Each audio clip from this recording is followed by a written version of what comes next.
Assalamualaikum warahmatullahi wabarakatuh. Bismillahirrahmanirrahim. Innal hamdalillah nahmaduhu wa nasta'inuhu wa nastaghfiruh wa na'udzu billahi min shururi anfusina wa min sayyiati a'malina. Man yahdihillahu fala mudilla lahu wa man yudlil fala hadiya lahu. أشهد أن لا إله إلا الله وحده لا شريك له وأشهد أن محمدا عبده ورسوله. اللهم صل على سيدنا محمد وعلى آل سيدنا محمد. رب يسر ولا تعسر بتمم بالخير.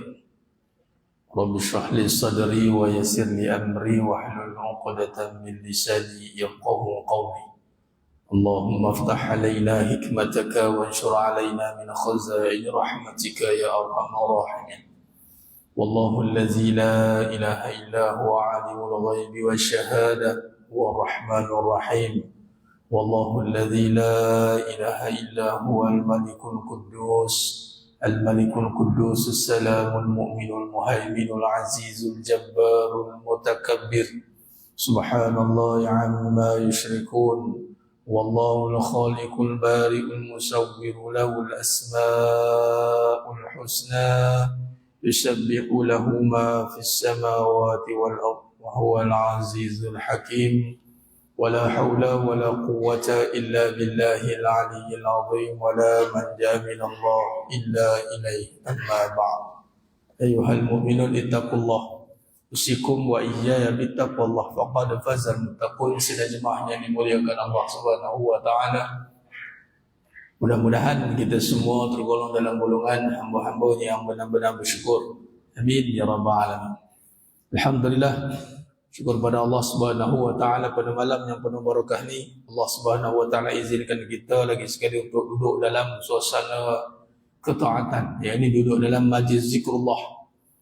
Dan Nabi SAW nisbahkan dengan Raudhah min Riyadhil Jannah, yang mana kalau kita lihat di Madinatul Munawwarah, Masjidin Nabawi, Raudhah yang menjadi tumpuan manusia seluruh dunia, berhimpit-himpitan nak masuk. Tapi sekarang ni, sampai sekarang masih dikekalkan nak masuk Raudhah di Masjidin Nabawi itu mesti dengan apps dia. Kena ada permission, kena daftar awal.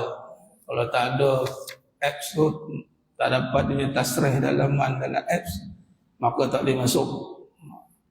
Sampai sekarang masih dikekalkan.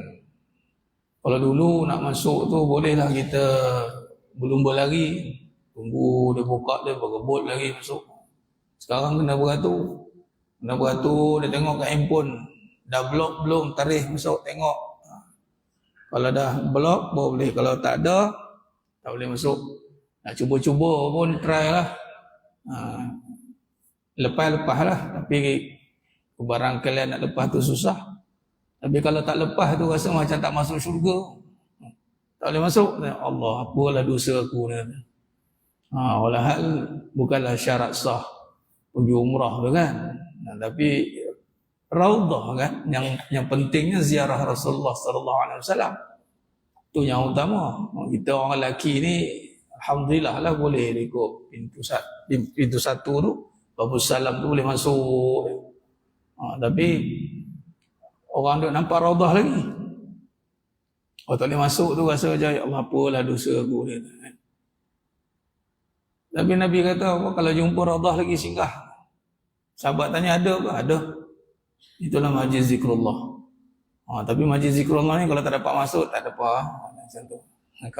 Kalau boleh bandingkan dengan Raudhah tu, pahala dia sama. Cuma tempat saja memang hakikatnya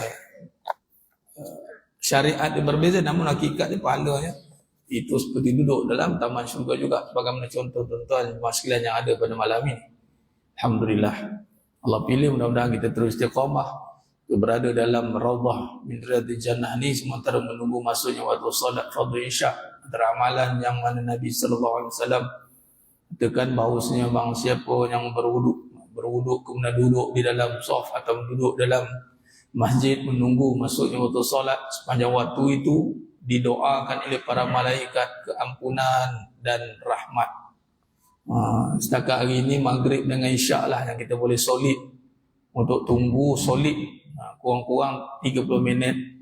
Tapi mungkin tuan-tuan juga boleh tunggu waktu subuh dengan qiyam semua kan. Tapi nak ceritanya maghrib ni permulaan hari. Jadi kita duduk di dalam keadaan mula-mula hari maghrib saja kita dah utamakan solat.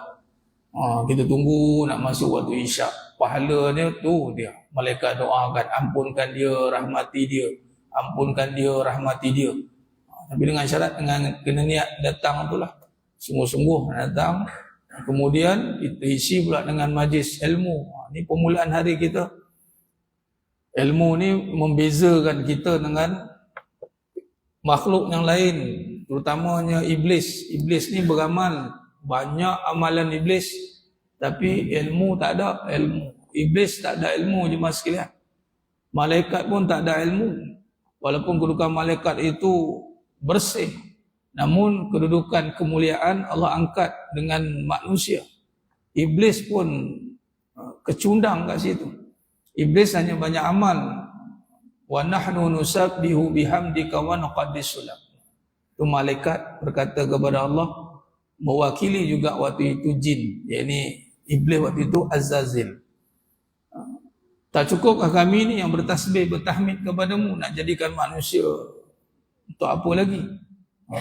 Nanti mereka ni akan buat kerosakan. Qalu ataj'alu fiha man yusidu fiha wa yasfiku dima wa nahnu nusabbihu bihamdika wa nuqaddisu lak.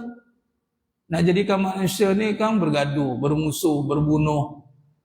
Kami ni dah tasbih tahmid dah. Tengok. Lalu Allah kata, qala inni a'lamu ma la ta'lamun. Kau tak tahu apa yang kau tahu. Kemudian Allah ajar direct kepada Nabi Adam AS. Wa'allama Adam al-asma'a kullaha. Summa aradahum 'alal malaikah. Kemudian Allah SWT mengajarkan kepada Nabi Adam AS nama-nama. Itu merujuk kepada umum seluruh nama yang ada pada alam. Tapi di situ ada pengkhususan bila kita rujuk pada wahyu yang pertama turun kepada baginda Nabi Muhammad sallallahu alaihi wasallam, dimulakan dengan Iqra bismi Rabb, dengan nama Allah. Jadi diajarkan tentang ilmu ketuhanan, tauhid. Nabi Adam AS menyebabkan malaikat tak boleh nak sebut balik apa yang telah diajarkan kepada baginda Nabi Muhammad kepada baginda Nabi Adam AS. Summa aradahum 'alal malaikah. Malaikat tak boleh sebut. Kemudian malaikat menjawab, qalu subhanaka la ilma lana illa ma 'allamtana innaka antal alimul hakim. Di situ kata-kata malaikat surrender dengan kejadian manusia Nabi Adam alaihissalam. Dan ketika itu jugalah iblis pun sebenarnya tidak punya ilmu. Dia hanya abid saja. Termasuk ke golongan tu jin dan malaikat waktu itu. Dan iblis pun tak boleh nak membaca kembali, menyebut kembali apa kata-kata yang telah diajarkan, ilmu yang telah diajarkan. Kemudian disuruh untuk hormat ilmu kan. Yarfa'illahu alladhina amanu minkum wa utu ilma darajat. Allah angkat darjat orang beriman dan berilmu. Dan ketika itulah iblis berlaku sombong. Iblis dia mengatakan apa? Wah, apa aku nak hormat dia? Aku lagi mulia daripada dia. Sebab apa? Kejadian aku api, kejadian di tanah. Itu ciri orang tak ada ilmu. Orang tak ada ilmu, dia suka berbantah. Abah. Bantah dia kerja dia. Wastakbar, kemudian meremehkan orang. Takaburnya apa? Meremehkan orang. Memakai selendang Allah. Takbur, meremehkan Nabi Adam AS. Apa kejadian tanah? Itu meremehkan orang. Apalah dia ni. Dan menolak kebenaran. Kebenaran, disampaikan kebenaran, kemudian ditolak. Itulah dia. Jadi yang membezakan kita dengan kejadian yang lain seluruhnya, walaupun Nabi Adam AS ketika itu baru saja dijadikan, tapi telah mendapat martabat tinggi di sisi Allah SWT, itu kerana padanya ada ilmu, dan ilmu itu menisbahkan akal bagi manusia, yang mana disitulah menjadikan manusia sebagai khalifatul fil ardh. Sebab itu ilmu ni menjadi keutamaan. Apatah lagi ilmu yang membincangkan tentang tauhid, yakni keimanan, membincangkan tentang Allah Azza wa Jal dengan sifat-sifat kesempurnaannya, wajib al-wajib, Ilmu tadi dah dibacakan tadi, wa 'allama Adam al-asma. Itu yang pertama diajar kepada Nabi Adam alaihissalam. Asma. Kemudian wahyu yang pertama yang diajarkan oleh Jibril alaihissalam kepada Nabi Muhammad sallallahu alaihi wasallam itu Iqra bismi Rabb. Bismi Rabb yang mana? Itulah bermula dengan Bismillahirrahmanirrahim. Jadi makna kata permulaan ilmu yang menjadikan manusia ini akan jadi manfaat. Supaya menjawab balik kepada persoalan malaikat tadi yang akan kata malaikat bagi tahu apa, manusia akan buat kerosakan. Ianya hanya bagi orang tidak mengenal Allah. Yang mengenal Allah tidak akan buat kerosakan. Sebab dia tahu kita ni bermula tiada. Yang ada ini menyatakan semua kekuasaan Allah. Bila semua menyatakan kekuasaan Allah, tak akan berani nak merosakkan, nak menghancurkan, nak membuat perkara-perkaranya, akan mendapat kembali natijah balasan. Sebab bukan kita punya.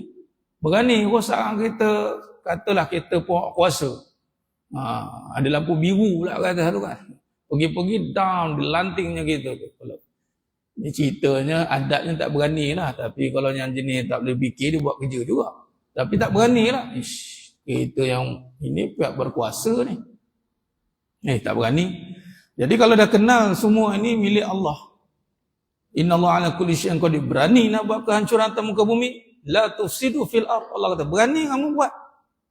Kamu akan dipertanggungjawabkan nanti. Orang yang mengenal Allah, dia takkan berani buat. Itulah natijah belajar ilmu. Apatah lagi ilmu mengenal Allah, dia akan datang rasa takut kepada Allah. Khasyah. Dan orang yang datang masjid juga, Allah akan campakkan rasa takut dalam hatinya itu tentang Allah. Dan dihilangkan ketakutan selain Allah. Lam yakhsha illallah. Dalam hati tiada ketakutan selain Allah. Lalu Allah campakkan dalam hatinya ketakutan kepada Allah. Takut pada Allah ni bukan bermaksud lebih orang kata apa, keadaan seperti makhluk kita takut, kita menjauh. Tapi takut kepada Allah itu membuat kita makin mendekat. Makin kita nak buat preparation, makin kita beri tumpuan, makin kita nak buat yang terbaik. Ayyukum ahsanu amala. Itulah sifat sebenarnya apabila kita mengenal Allah SWT. Baik, maka di sini dalam perbahasan kita di tangan tuan-tuan semua ada kitab yang membincangkan sejarah sifat 20, sejarah dan kupasan pendekatan akidah. Perbahasan ini membincangkan secara detail dan terperinci tentang bagaimana asal muasal.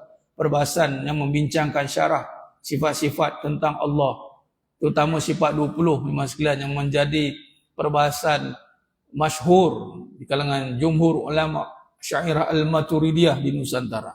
Bila kita hari ini belajar dalam kitab pengajian ini yang dikarang oleh Tuan Guru Dr. Nik Muhammad Syukri Nikwan Hafizahullah Ta'ala alaih, mudah-mudahan Allah rahmati beliau, seluruh keturunan beliau, menempatkan beliau di kalangan orang yang saleh, yang keturunan saleh dan salihah, dimasuk dalam syurga tanpa hisab. Amin ya rabbal alamin.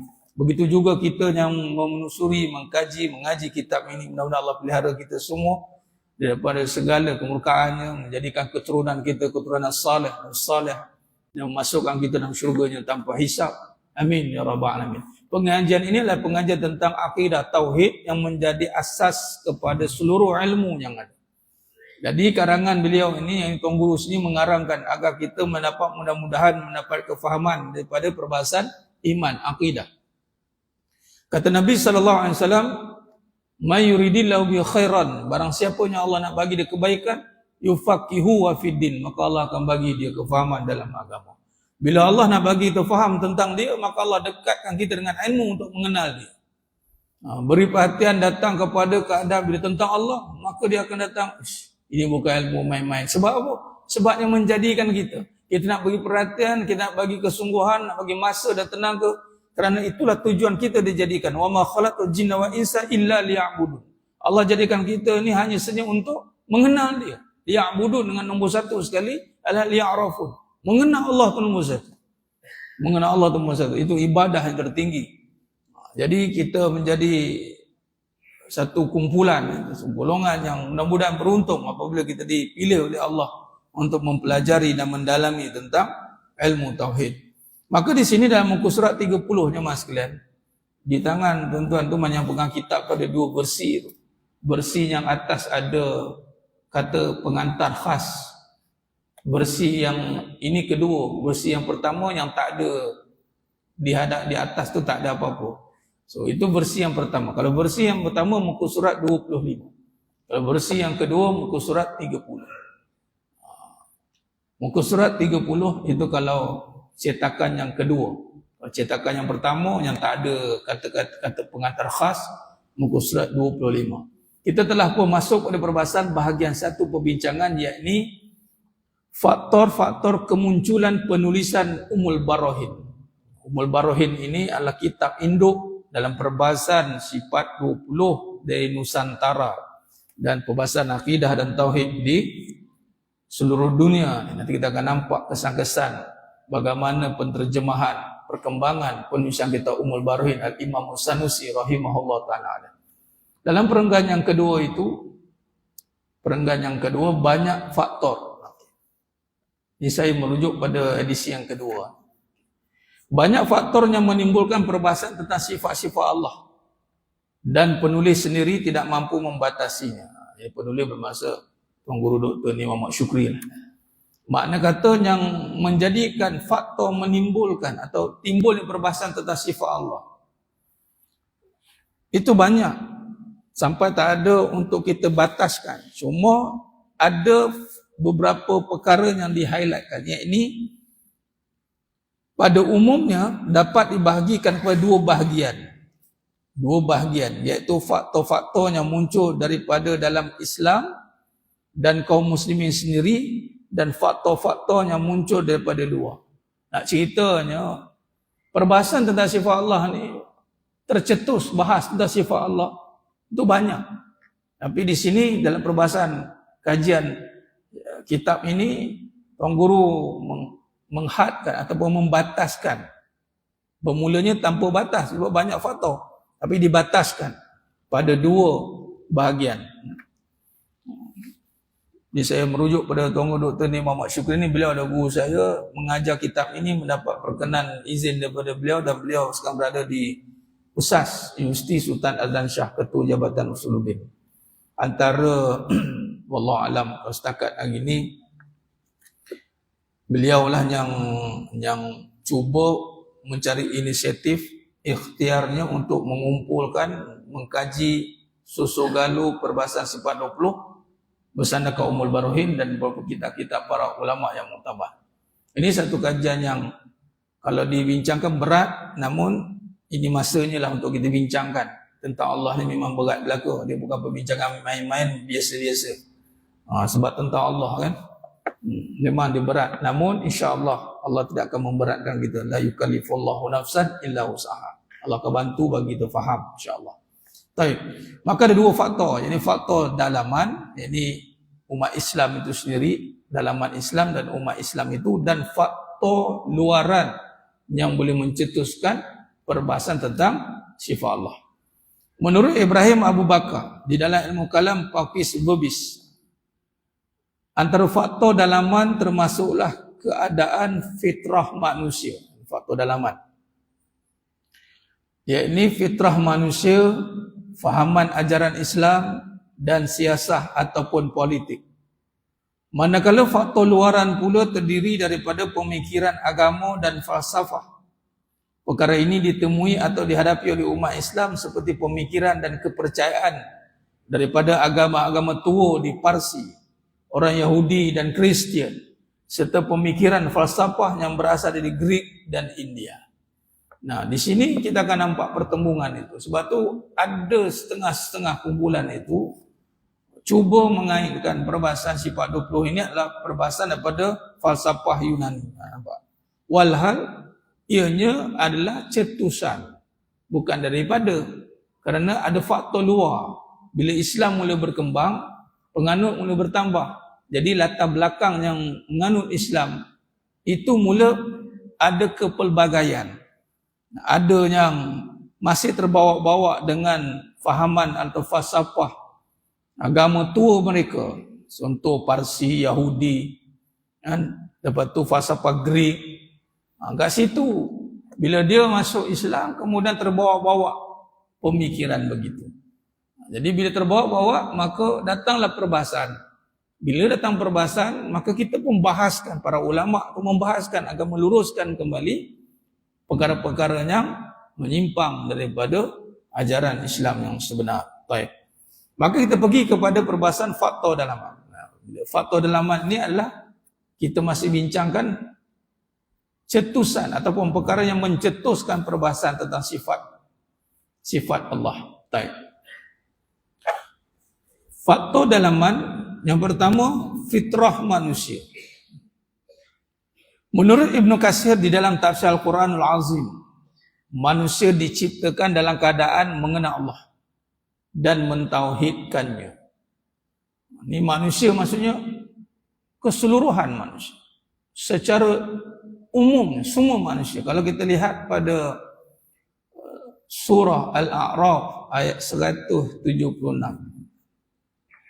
Dalam pendahuluan ada bincangkan perkara ini. Iaitu ketika Allah Subhanahu wa taala mengambil saksi, wa iz akhadha rabbuka min bani adama min zuhurihim dzurriyyatahum wa ashhadahum ala anfusihim alastu bi rabbikum qalu bala syahidna.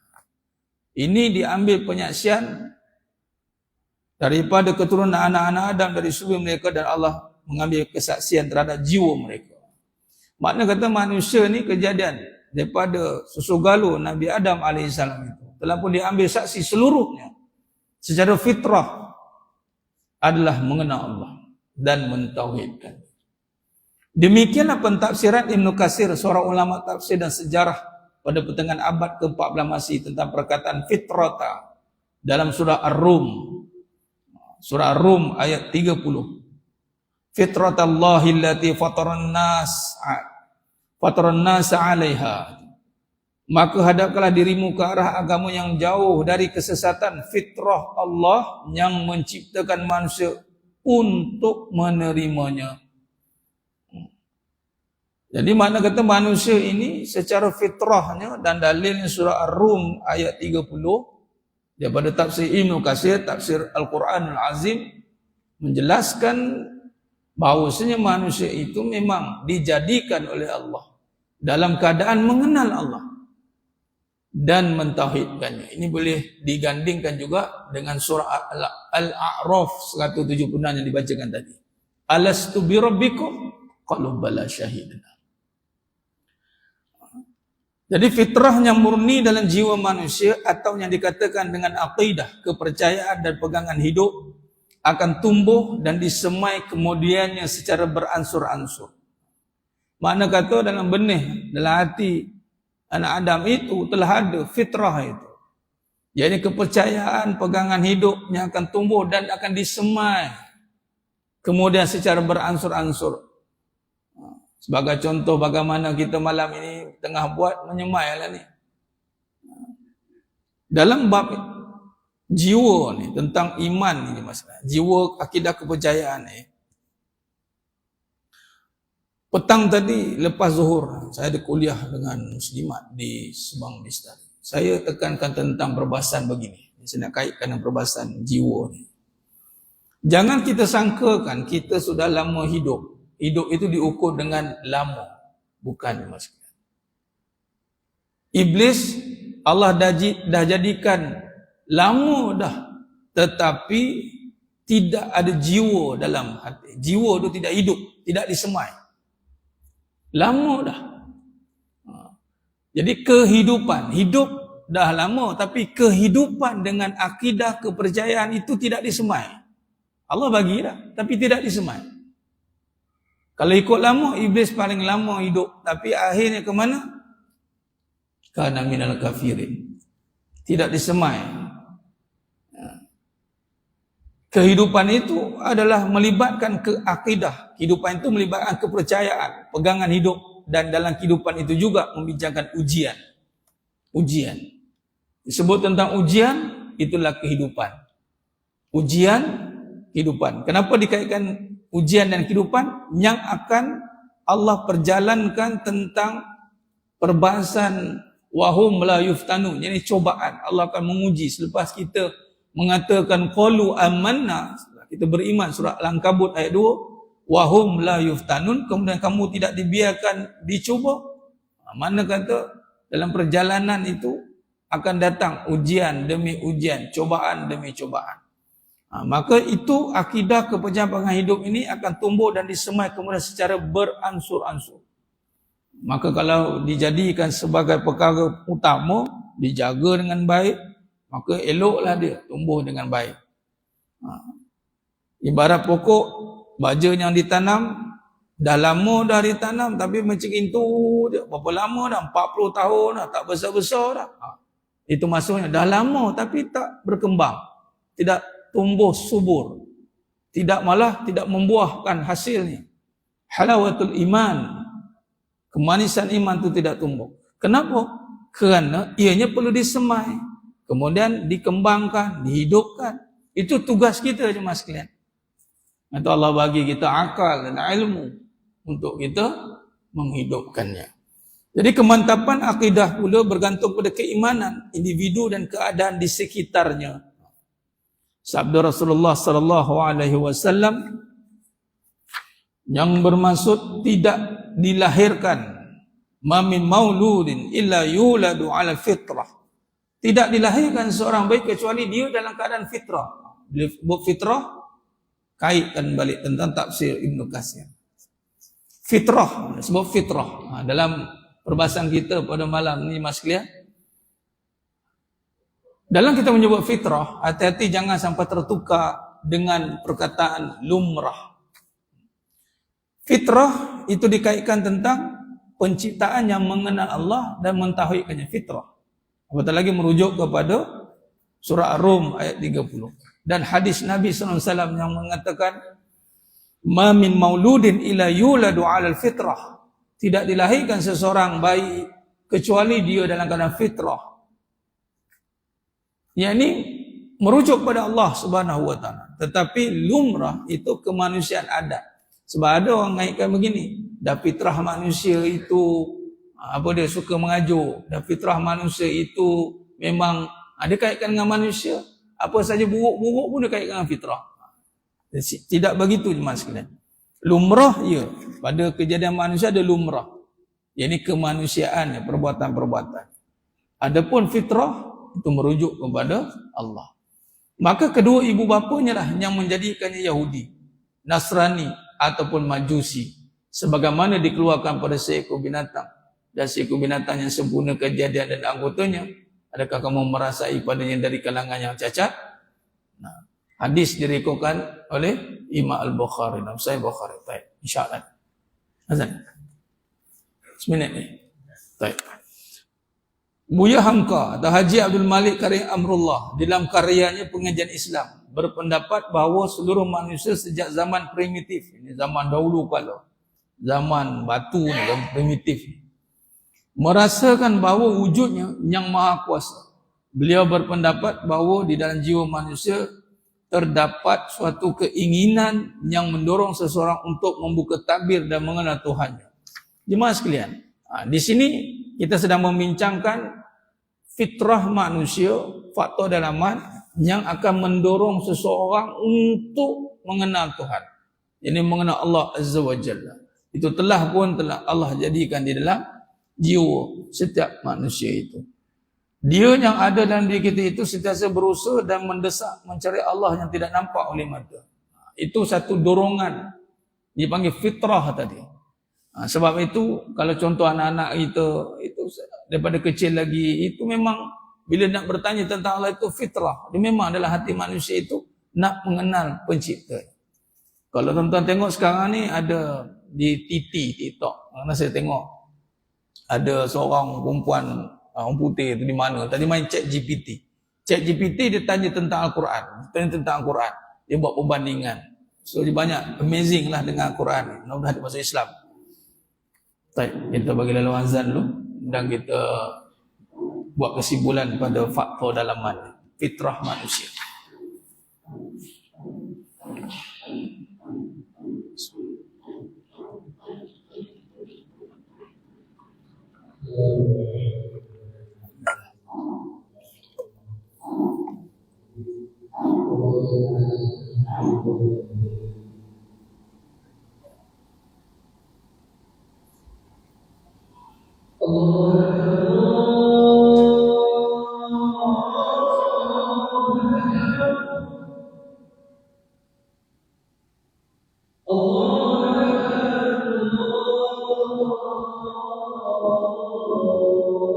Allah.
لا إله إلا الله محمد رسول الله صلى الله عليه وسلم اللهم رب هذه الدعوة والصلاة والسلام سيدنا محمد وبعث مقام إنك لا تخلف الميعاد اللهم صل على سيدنا محمد وعلى سيدنا محمد. Sedaya yang muliakan Allah SWT. Khair. Faktor dalaman fitrah manusia, dan kita habiskan sikit lagi tentang fitrah manusia. Baik. Hanafi di dalam pengantar teologi Islam berpendapat bahawa setiap manusia tidak kira yang masih mundur ataupun yang sudah maju. Menurut fitrahnya percaya bahawa adanya Tuhan. Mereka percaya Tuhan itu yang menjadikan alam meskipun tidak sama dari segi penyebutan namanya dan menggambarkan sifat-sifat yang dimilikinya. Baik. Maka jemaah yang muliakan Allah Ta'ala, kita sedang membincangkan bagaimana akan timbulnya perbahasan tentang sifat Allah. Yang pertama yang kita telah masuk, iaitu dalam faktor dalaman daripada sifat kejadian manusia itu sendiri yang Allah jadikan fitrah. Ini merujuk pada tafsir Ibn Katsir dalam surah Ar-Rum ayat 30 yang merujuk kepada Allah menciptakan manusia dalam keadaan mengenal Allah SWT dan mentauhidkannya. Maka tidak heranlah nanti ada perjalanan seseorang itu yang membawa untuk kuat mengenal. Dan dia didorong dan disokong dengan keadaan sekeliling. Macam tadi hadis Nabi SAW menyatakan setiap anak kejadian kelahiran seorang anak itu adalah dalam keadaan fitrah. Seorang bayi itu fitrah. Maka kedua ibu bapanya yang menjadikan Yahudi, Nasrani dan Majusi, mana keadaan surrounding itu juga akan mendorong dia. Sama ada benih iman tu semakin kuat ataupun padam. Tapi dalam benih hati setiap manusia itu telah pun diadakan, iaitu fitrah untuk mengenal Allah. Okay, dari sini juga nanti timbul perbahasan yang menjadi pencetus juga wujudnya perbahasan tentang sifat Allah. Kita akan sambung pada perbahasan akan datang, iaitu fahaman ajaran Islam pula. yakni dalam faktor dalaman, yakni fitrah manusia, kemudian fahaman ajaran Islam. Dalam ajaran Islam itu sendiri ada perbahasan yang akan membuatkan untuk membahaskan sifat Allah.